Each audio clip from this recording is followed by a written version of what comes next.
اور کوئی اگر بات چیت ہو رہی ہے تو اس کو ختم کرنے دینا چاہیے. اس کی وجہ یہ ہے کہ یہ لوگ پاکستان تحریک انصاف کی کمپرومائزڈ قیادت کے ساتھ مل کر اپنی مرضی کا چیف الیکشن کمشنر لے آئیں گے اور عمران خان صاحب کو کانوں کان خبر بھی نہیں ہوگی, اور پھر خان صاحب سے بولیں گے بھئی یہ تو ہو گیا, اب ہو گیا تو اب اگلے 2-4-5 سال بھگتو.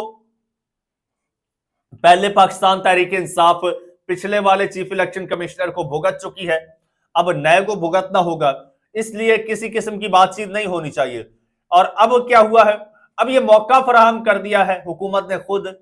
وہ کس طرح سے جناب, وہ اس طرح سے کہ پارلیمنٹ میں, قومی اسمبلی میں اپوزیشن کو بات کرنے کی اجازت نہیں دی جاتی. اسپیکر وہاں پر بیٹھے ہیں, ویسے تو اسپیکر کا عہدہ جو ہے وہ نیوٹرل ہوتا ہے, ان بائسڈ ہوتا ہے, لیکن انفارچونیٹلی یہ پاکستان ہے. پاکستان میں اسپیکر ہمیشہ سے رولنگ پارٹی کا ہوتا ہے اور وہ رولنگ پارٹی کے لیے سہولت کاری کرتا ہے, اپوزیشن کو دبانے کا وہ کام کرتا ہے. وہ نیوٹرل بالکل نہیں ہوتا, دونوں کو ایکول مواقع نہیں فراہم کرتا.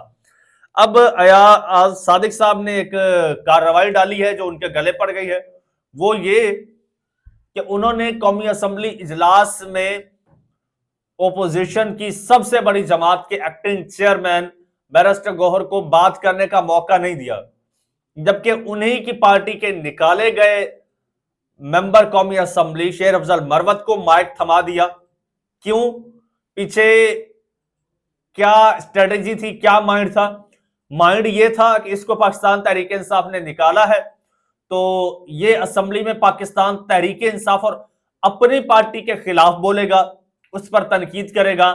لیکن اس شیر کے بچے نے ایسا نہیں کیا, اس نے مائک تھامتے ہی ایک ہی سوال کیا, جی میں پوچھنا چاہتا ہوں مجھے کیوں نکالا, اور وہ بیٹھ گئے.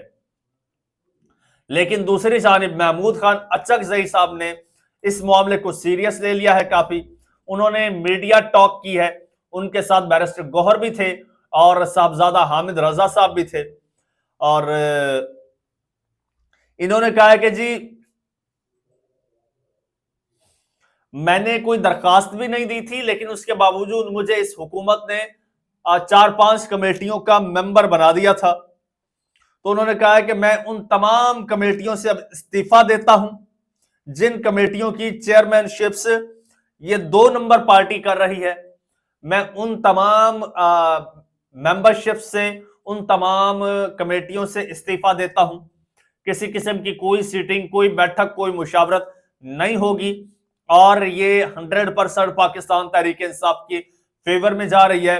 ورنہ اگر کل اختیارات پاکستان تحریک انصاف اپوزیشن الائنس کے سربراہ کو دے دیتے یا اپوزیشن الائنس کو دے دیتے تو ان کو حکومت مینج کر کے ان سے ووٹ لے سکتی تھی. لیکن اب حکومت نے خود یہ غلطی کر کے موقع فراہم کر دیا کہ وہ کمیٹیوں سے الگ ہو جائیں. محمود خان اچکزئی صاحب نے کمیٹیوں, تمام تر جتنی بھی کمیٹیاں تھی ان کی ممبرشپ سے استعفیٰ دے دیا ہے. ایاز صادق پر تنقید بھی کی ہے اور کہا ہے کہ اسپیکر نے بے ایمانی کی ہے. اور محمود اچکزئی نے یہ بھی کہا کہ اسمبلی میں بیرسٹر گوہر جیسے شریف آدمی کو بولنے کا موقع نہیں دیا اور شیر افضل مروت کو بات کرنے کی اجازت دے دی کہ وہ اپنی پارٹی کے خلاف بولیں گے. وہ کہتے ہیں کہ ہم بچے نہیں ہیں, بڑے کھلاڑی ہیں, گندی مچھلی کو گدلے پانی میں بھی پہچان لیتے ہیں. خیر جناب, اب حکومت کے لیے یہ بہت بڑا چیلنج ہو گیا ہے, کیونکہ آگے چل کے چیف الیکشن کمشنر کی تقرری ہے, تو اس حوالے سے بھی بڑا معاملہ خراب ہو گیا ہے. دوسری جانب صاحبزادہ حامد رضا نے اعلان کر دیا ہے, انہوں نے کہا ہے کہ آپ کی خواہش ہے کہ ہم آپ سے ٹکرائیں تو پھر آپ تیار ہو جائیں, ہم ٹکرانے کے لیے آ رہے ہیں. دوستو اب یہ الائنس بن چکا ہے اور الائنس کا پہلا مطالبہ نئے الیکشن ہے, اور نئے الیکشن کے لیے یہ اگر الائنس نکلے گا تو یہ الائنس ویسا ہی الائنس ثابت ہوگا جیسا بھٹو کے خلاف الائنس ایک بنا تھا, آئی جے آئی, جس نے بھٹو کے گھٹنے لگوا دیے تھے.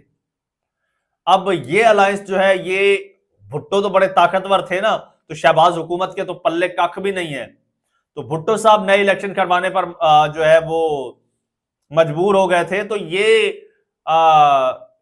کس کھیت کی مولی ہے, یہ تو کوئی مسئلہ ہی نہیں ہے، بس یہ الائنس بن جائے، اور بلکہ بن تو چکا ہے، اب الائنس باقاعدہ جو ہے وہ پریکٹیکلی میدان میں آئے تو پھر دیکھیے گا معاملہ کس طرح سے چینج ہوتا ہے۔